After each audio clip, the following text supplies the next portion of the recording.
Hi, I'm Mike Gibson and you're watching Capital Ideas Live.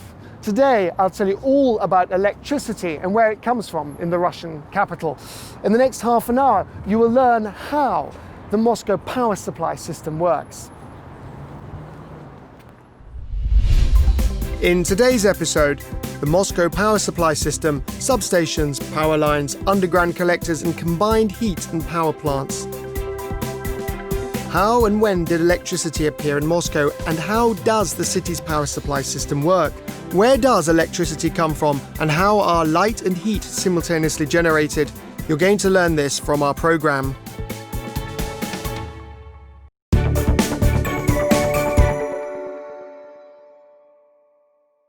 The history of centralized electrical power in Moscow began here, a 10-minute walk from the Kremlin. This is the New Manege, one of the main exhibition centers of the Russian capital. In the place where art is shown today, 132 years ago, they started generating the first electricity on an industrial scale. Here was the GVOZDEV power station, which illuminated the central streets of Moscow, as well as the Bolshoi and Mali theaters. It was built by the Siemens Brothers Electrical Lighting Company. Today, the only thing that connects this building with the Siemens Brothers is its external appearance and the German company's light bulbs that illuminate the exhibition halls. When electricity just started to appear in Moscow, the city's population was about 800,000 people, and power generation was calculated in hundreds of kilowatts. Today, there are over 12 million people living in the Russian capital, one of the world's biggest cities, which needs thousands of megawatts of electricity. Now I'm in the Museum of the History of Mostenergo. This is a unique museum where you can learn all about Moscow's electricity, from the end of the 19th century, when the first light bulbs appeared in the city, to the present day. This is where we begin our story about the supply of power to the Russian capital. This museum was opened 32 years ago, back in Soviet times, but in another building in Sadovnicheskaya Street. It was once the building where the USSR's electrification plan, also known as GVOZDEV, was drafted in the beginning of the 20th century. The museum tells its visitors the history of the Moscow power supply system, from the first lamps to modern power stations in the capital. Good morning, Michael. Good morning, Tatiana. Nice to meet you. Could you please tell us about the early days of the power supply system in Moscow? We think that the birthday of the Moscow power supply system is July 31st, 1887. On that day, a contract for the lighting of Ms. Postnikova's shopping gallery was signed. It was a landmark event in Mostenergo's history. An electric ball, timed to this event, was organized at Ms. Postnikova's place. It was attended by all the nobility in Moscow. After people saw the couples spinning in a dance in halls lighted by electric light, of course, the Siemens brothers received a lot of offers for the lighting of houses, galleries, and enterprises. There's the Georgievsky Monastery in Georgievsky Lane. They leased a plot of land there and set up mobile generators that produced direct current. It was important for them to illuminate the Kremlin. The distance between the Kremlin and Georgievsky Lane was 400 meters. They installed the cable and managed to illuminate not only the Kremlin, but also the Mali Theater, the Bolshoi Theater, and the Cathedral of Christ the Savior, which had placed an order for 3,500 lamps. In fact, that was the beginning of the illumination of Moscow's buildings and streets. How has the power supply system and the technology changed since the beginning of the 20th century? Initially, all Mostenergo's plants operated on coal. But later, in the 1960s, the stations were gradually converted to natural gas combustion. The first gas appeared in Moscow in 1946, and of course, it went to the hydroelectric station GES-1 in front of the Kremlin. Since the 1960s, all Mostenergo's plants were gradually converted to natural gas. We wanted to ensure a decent level of ecology in and gas is an environmentally friendly type of fuel.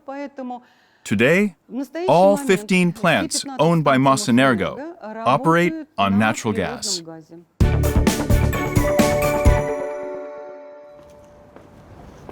From the past to the present, our next place is one of the main power stations of Moscow, GADZHIEV. Today it provides light and heat to the southwest and center of Moscow with a population of about 1.5 million people. About the same number of people live in Munich or Kyoto. The museum is located next to the power plant, so we don't have to go far. However, I'm unable to visit the power plant.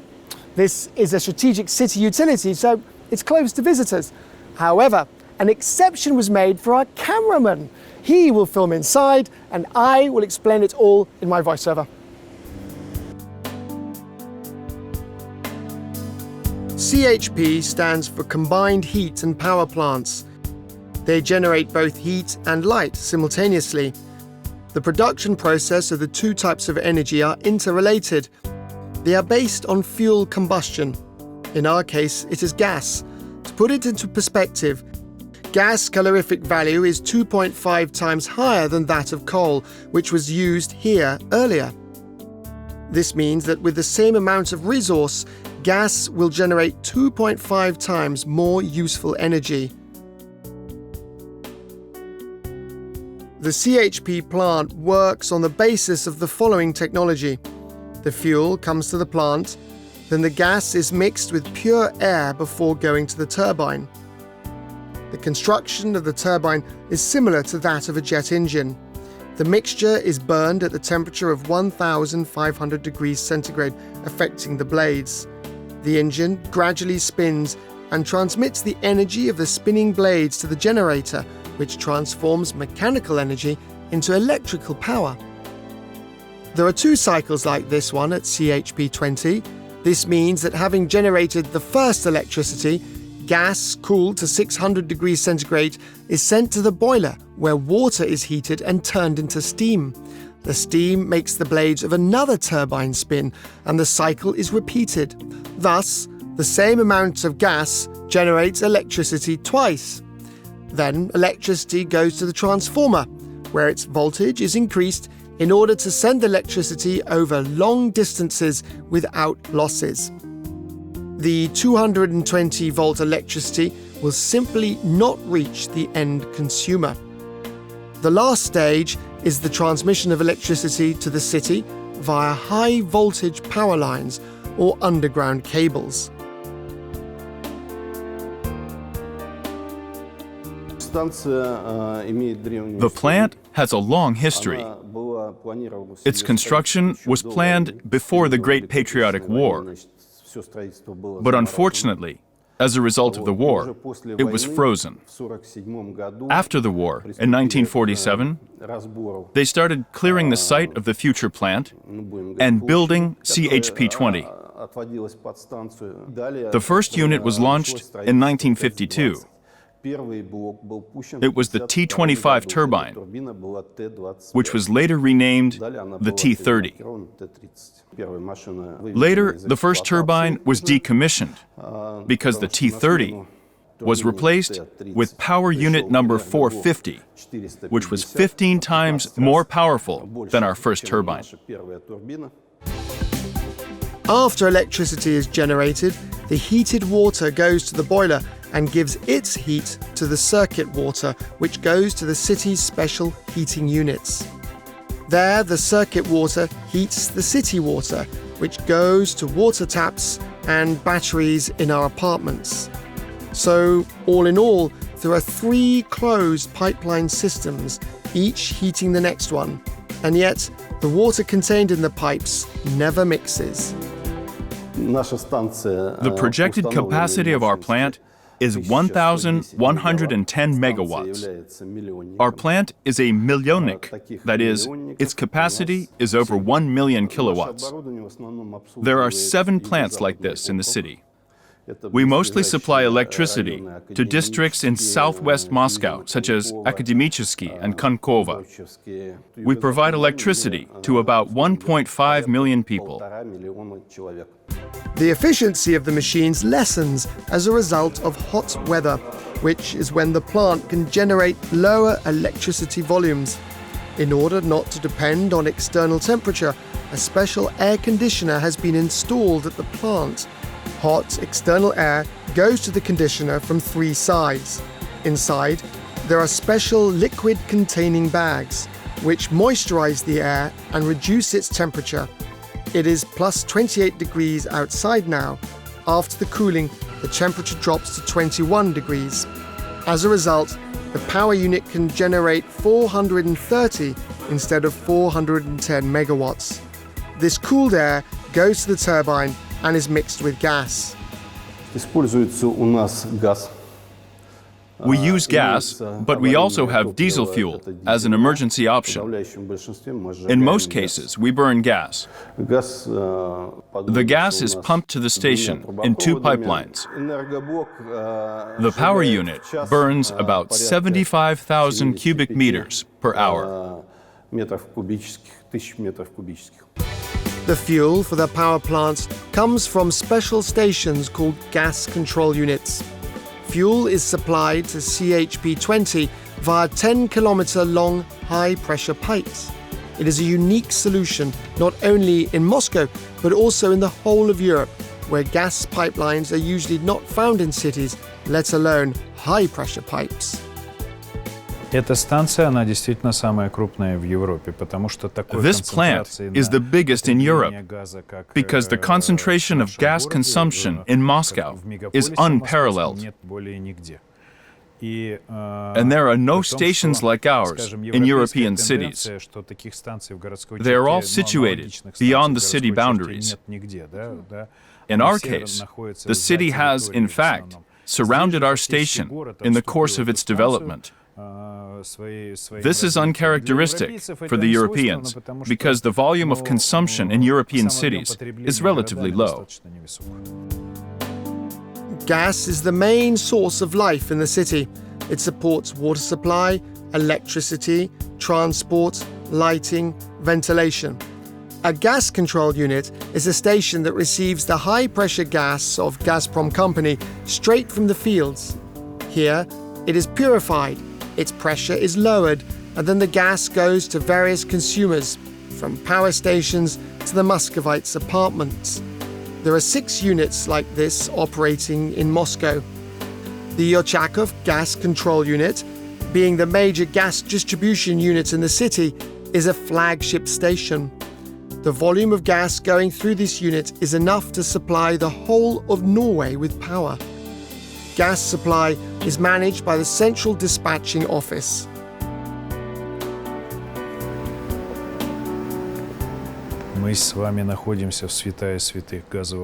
Here we are in the sanctum of Moscow's gas industry, the Central Dispatching Office. It monitors gas supply across the whole of Moscow, and consequently, the safety of Moscow's gas sector 24/7. Here we see all the parameters of the gas distribution process in real time. Gas supply to the end consumer, its temperature, all types of pressure, transportation volume, and so on. The Yochakov gas control unit is also the most technologically sophisticated in Moscow. Prior to reconstruction, its noise level was comparable to the noise of an aircraft taking off. Today, it is quiet here, with birds singing. If you did not know what was located here, you would never have guessed that behind the fence with decorative trees, there's a major power supply enterprise. Where do things stand today? The premises of the unit are 100% enclosed. All facilities where the physical reduction process takes place, that is, the expansion process with cold and sound exposure, are inside the buildings. Moreover, in the reduction workshop, all the pipes have noise insulation. As a result, the level of noise at the fence while standing a meter away from the facilities is the same as the environmental noise level in the city. This is very important from the point of view of ensuring the comfort of Muscovites. Straight after reconstruction, they built apartment blocks adjacent to our premises. As gas is the city's lifeline, the gas supply system requires reliable security. There are several ways of supplying gas to major consumers in Moscow, such as CHPs.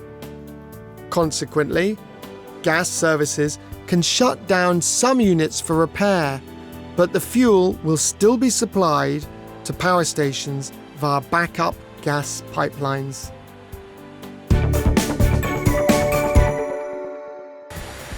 The generation process is the first link in the city's power supply chain. It is the starting point. The next stage is transportation. Electricity leaves power stations in different ways, via high-voltage power lines or cable networks. Electricity is transported to substations intended for transmitting and distributing electricity between generation and consumers. It is one of the key elements in the city's power supply system.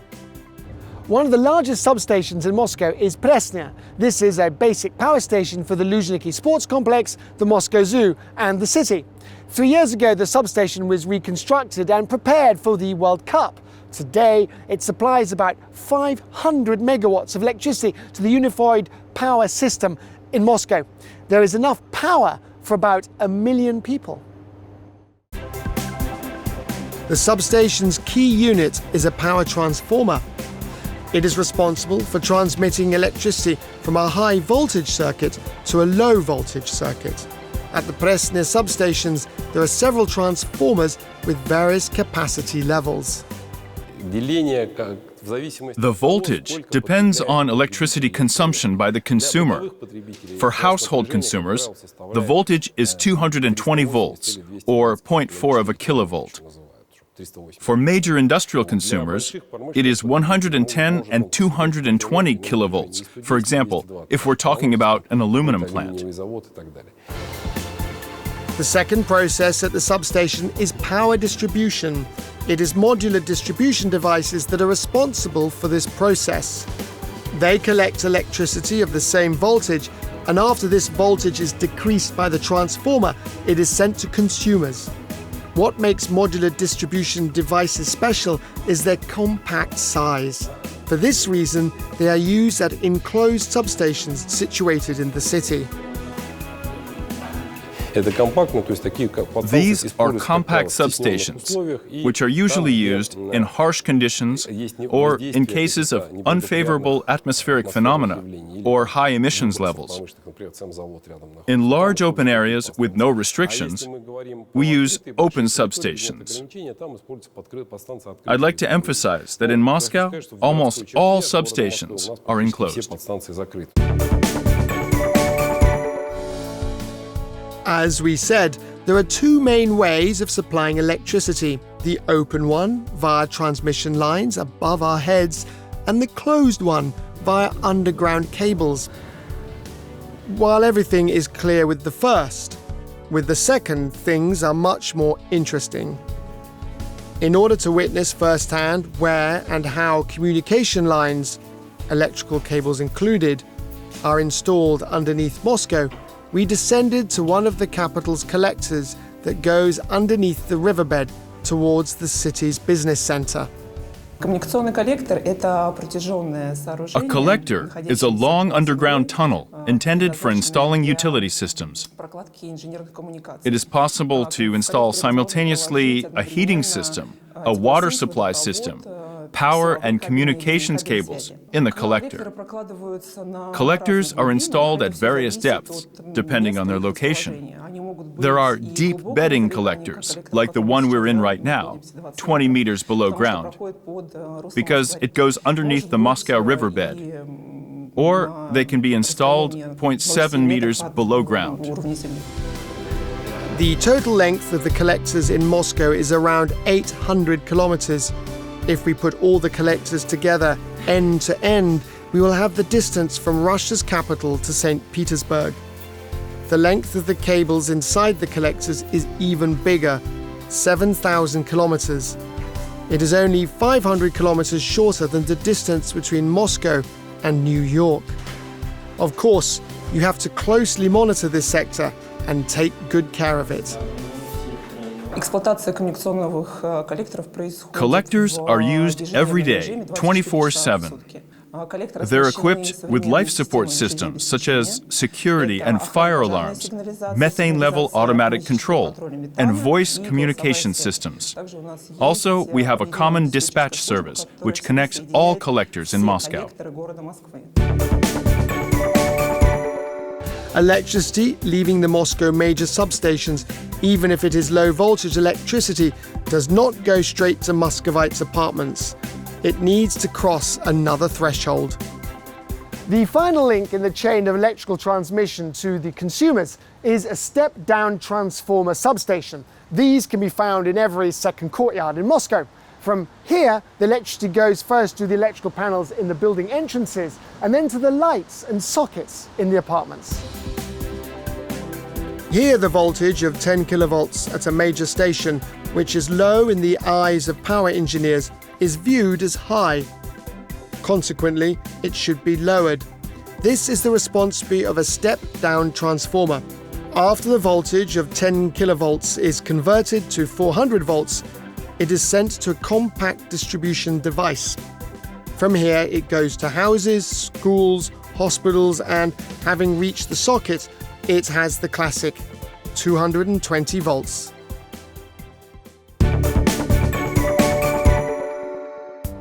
Sergei Cheryomin, the Moscow government minister, head of the city's Department for External Economic and International Relations, told us how the Russian's capital's power supply system has changed.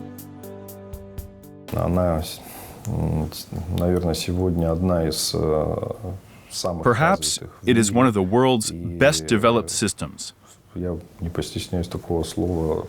I won't be modest. I should say that it is the most environmentally friendly system because all thermal power stations in Moscow have been upgraded. Today, they work on gas, which ensures that the city's air is of high quality. They don't use coal or fuel oil. Moscow has made a huge investment into the power supply and energy efficiency systems.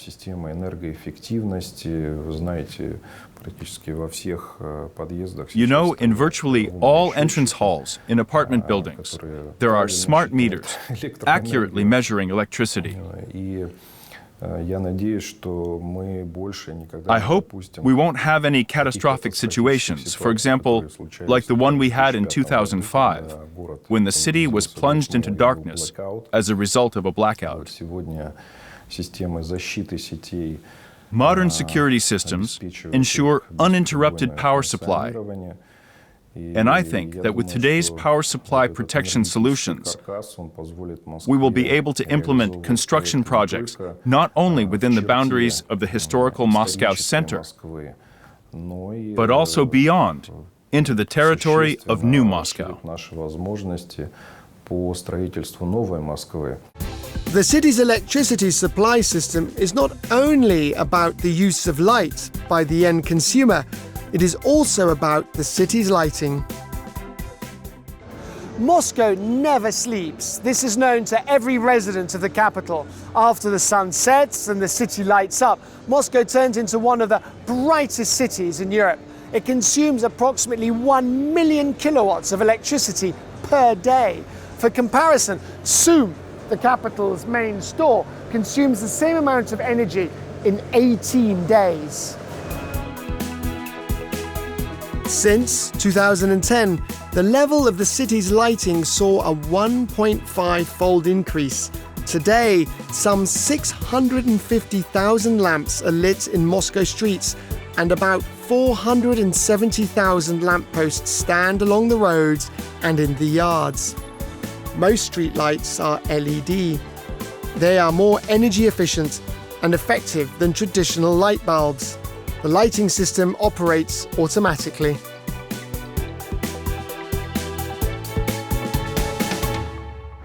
However, urban lighting is not only about streetlights, it is also about highlighting landmarks and buildings, as well as decorative illumination. For example, the House of Books on the Novi Arbat is lit up with large video clips. Quarantine and self-isolation in the spring of 2020 slightly reduced the level of energy consumption in Moscow. However, the capital of Russia is constantly growing, which means that the amount of electricity it needs is increasing. New areas, new power plants, new technologies. Let's see what the future holds. We will definitely return to this topic in future programs. My name is Mike Gibson, and this was the program Capital Ideas Life. See you in a week.